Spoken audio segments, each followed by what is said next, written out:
តោះបងប្អូនដំណើរការចិញ្ចឹមគុនមន់ពងរបស់ខ្ញុំខ្ញុំចិញ្ចឹមបែបម៉េចហើយធ្វើរោងវាបែបម៉េចតោះទៅមើលទាំងនេះបងប្អូនបាទត្រឹងគុនមន់ពងរបស់ខ្ញុំគឺនៅក្រោយបងប្អូនយើងកំពុងតែធ្វើដំណ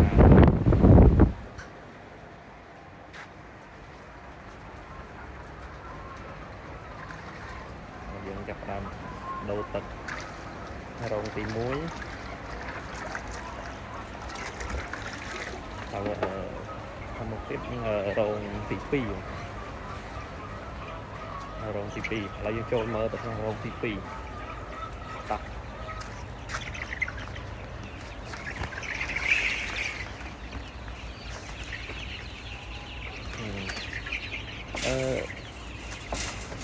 មករោងរបស់យើងនេះគឺ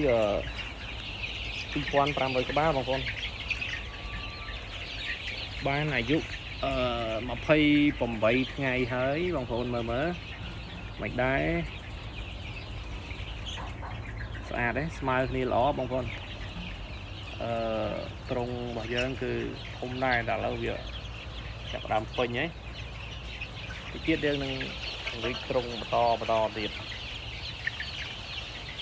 នេះចាប់ផ្ដើមពីចំណៃហើយថ្មនេះឡើង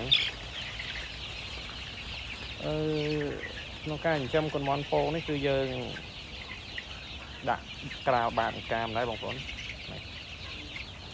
យើងមានទឹកមានអីដាក់ដូចមន់សាច់ដែរគ្រាន់តែការធ្វើវ៉ាក់សាំងរបស់យើងគឺខុសគ្នាបងប្អូនខុសពីមន់សាច់វ៉ាក់សាំងរបស់យើងគឺទៅតាមប្រូក្រាមរបស់ហ៊ុនมันរបស់យើងគឺមានសុខភាពល្អបងប្អូនរត់ឆ្វាចពេញនោះនេះ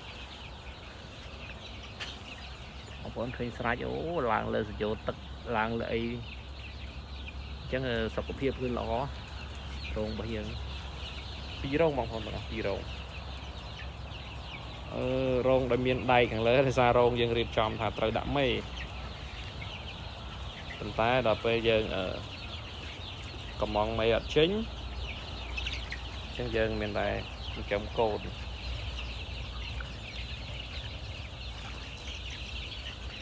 អញ្ចឹងរយៈពេលថា2ខែកន្លះហើយទៀតគឺយើងឡើងត្រង់ហ្នឹងនេះត្រង់ក្រាបឡើងមេនេះបងប្អូនខាងលើនេះពេលយើងអត់តន់មានមេយើងដាក់កូនដាក់ខាងក្រោមសិនតោះឥឡូវយើងទៅរកមើលមន់របស់យើងក្នុងរោងបន្តទៀត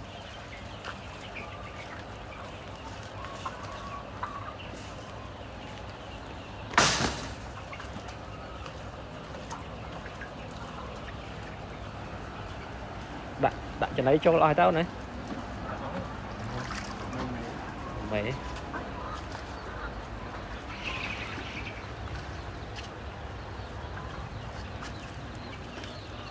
ចងnàyស្រួលចូលនេះមកពាក់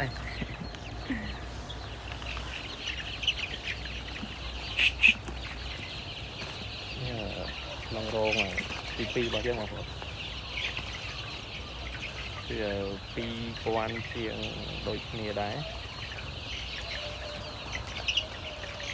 រោងនេះគឺយើងអត់ទាន់បរិចមើលទៅវារៀងចង្អៀតបងប្អូនយើងអត់បានព្រិចទៅខាងនោះឃើញអញ្ចឹងទៅមើលទៅវានៅតូចអញ្ចឹងវារៀងចង្អៀតគ្នាបន្តិច